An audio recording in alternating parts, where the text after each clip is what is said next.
मैं 4.5 साल की थी जब मैं हॉस्टल में आई थी एंड उससे पहले मैं अपनी मदर के साथ भीख मांगने जाया करती थी मैक्लोडगंज में। जो लाइफस्टाइल हमारा झोपड़ी में था और हॉस्टल में था उसमें फ़र्क था। पिंकी हरियान हिमाचल प्रदेश के मैक्लोडगंज की सड़कों पर भीख मांगने वाली एक छोटी सी लड़की, जिसका पेट भीख मांगकर मिली रोटी से भरता था। माता पिता इतने गरीब कि उसे पढ़ाना तो दूर, 2 वक्त की रोटी तक के लाले थे। बचपन झुग्गी बस्तियों की गंदी गलियों में बीता, जिसके भविष्य का न कोई ठिकाना था और ना ही कोई मंजिल। आज वही पिंकी कामयाबी की एक नायाब मिसाइल कायम कर चुकी है। पिंकी की पहचान अब भीख मांगने वाली लड़की के तौर पर नहीं, बल्कि एक MBBS डॉक्टर यानी कि धरती के मसीहा के तौर पर है, जिसे भगवान का दूसरा रूप भी माना जाता है। जस्ट अभी जून 2024 में मैंने MBBS का ग्रेजुएशन कंप्लीट हुआ है and I got my degree from the university MBBS का 2024 जून में। हाँ जी, चाइना से। मैं 4.5 साल की थी जब मैं हॉस्टल में आई थी एंड उससे पहले मैं अपनी मदर के साथ भीख मांगने जाया करती थी मैक्लोडगंज में। और वहाँ पे जब फेस्टिव सीजन्स होते थे तब मैं वहाँ टेंपल के बाहर भीख मांगती थी। मुझे इतनी चीज़ें याद नहीं है ऑफ कोर्स, तो थोड़ा बहुत ही याद है कि बचपन में कैसा लाइफस्टाइल था। और चरानखड़ में रहते थे हम, एक झोपड़ी थी, मैं और मेरे फादर और हम 3 ही थे उस टाइम पे।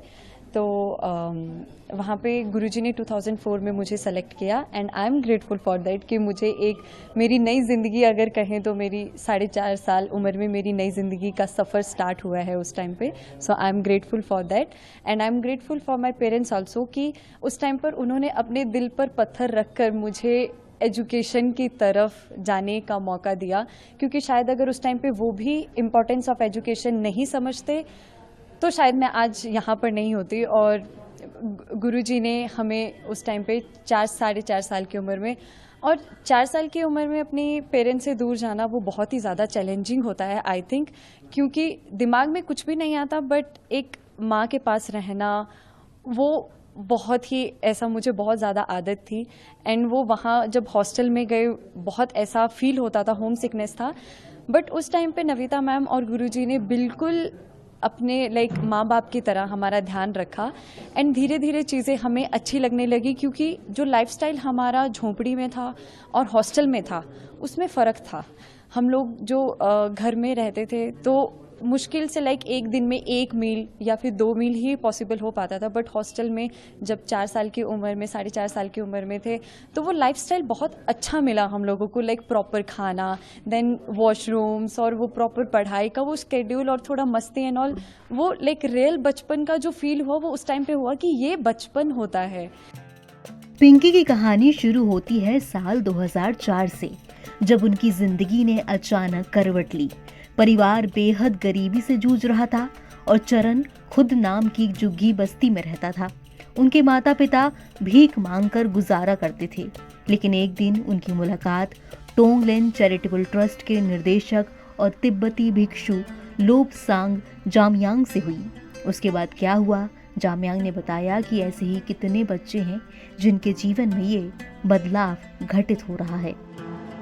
अभी टोंगलेन एजुकेशन सेक्शन में 500 बच्चों हैं एंड अभी तक 100 से ज़्यादा बच्चों कंप्लीट लाइफ ट्रांसफॉर्मेशन हो चुके हैं। इसका अंदर में कुछ बच्चों को वोकेशनल ट्रेनिंग सेंटर में पार्टिसिपेशन करके अपना लाइफ में कमाई कर रहे हैं, खुद अपना पाँव में खड़ा रहे हैं।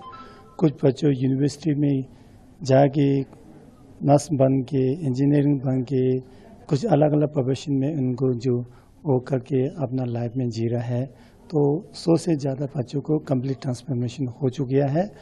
अभी फ़िलहाल इन पर्टिकुलरली स्लम से 300 से ज़्यादा बच्चों टोंगलेन स्कूल में अंदर में पढ़ रहे हैं। तो हमें 300 बच्चों को लाइफ अभी बताने के लिए काम में कर रहे हैं। पिंकी की सफलता को देखते हुए उनके भाई और बहन ने भी स्कूल जाना शुरू कर दिया। पिंकी अपनी सफलता का श्रेय जामयांग को देती हैं और बताती हैं कि उनका नजरिया ही अलग था। वो हमेशा गरीब और बेसहारा बच्चों की मदद करना चाहती हैं। जब मैं स्कूल में थी तो वो मेरे लिए सबसे बड़ा सहारा थे। वहीं जामयांग का मानना है कि बच्चों को सिर्फ रोजी रोटी कमाने के लिए नहीं बल्कि एक अच्छा इंसान बनने के लिए भी शिक्षित करना चाहिए। एनबीटी ऑनलाइन की रिपोर्ट।